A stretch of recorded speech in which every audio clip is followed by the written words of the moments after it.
Iniisip ko na yung itsura ko na maldita yung gano'n, yung mga palang make-up na gano'n, tapos mataas yung buhok, tapos laging ang daming malaking alahas, gano'n, na parang mahadera, gano'n.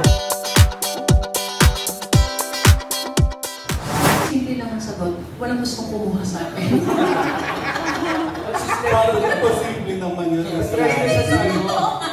Hindi kasi di ba minsan kapag meron kang iniisip, yun yung mangyayari, di ba?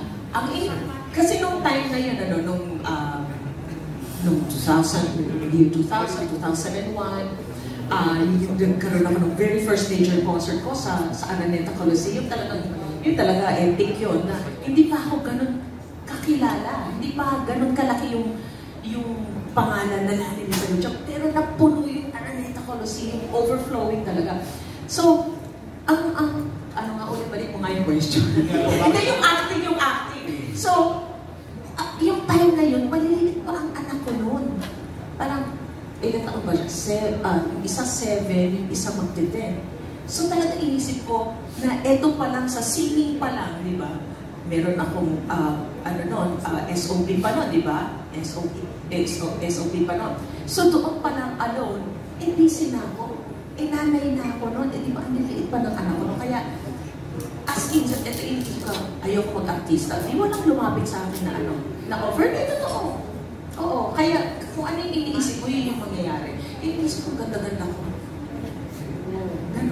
Ganun lang. Hindi nila nakuha, yung joke. Hindi nakuha. Hindi, so kaya ang nangyari, puro ako, movie theme songs, ako kumakanta, tsaka mga teleserye. So kahit teleserye, yung acting walang offer sa iyo? Kung meron pa mag-offer sa akin, gusto ko kontrabida. And one last question, Miss Tani, kung aarte ka, sinong artista ang gusto mong maka-eksena? At sampalin. Sampalin. Hindi naman necessary. Kontrabida gusto niya, di ba siya sampalin? Sino ang gusto mong sampalin artista? Oh my gulay, oo nga, no? Teka, hindi ko pa napag-isipan yan. Sandali nga. Iniisip ko na yung itsura ko na maldita yung gano'n, yung mga palang make-up na gano'n, tapos mataas yung buhok, tapos laging ang daming malaking alahas, gano'n, na parang mahadera, gano'n, na sino kaya makakatambala pag sasampalin ko? Ikaw natin siya dyan. Ikaw natin siya dyan, sino masasampalin?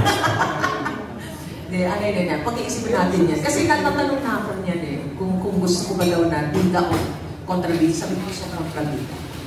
Sa itsura ko na to, pwede ba ako tweetang? Kasi hindi naman. Si Regine ba o si Miss Ai gusto mong masampalin ka? Si Ai na lang, at least yan. Oo, kilala ko ni Ai.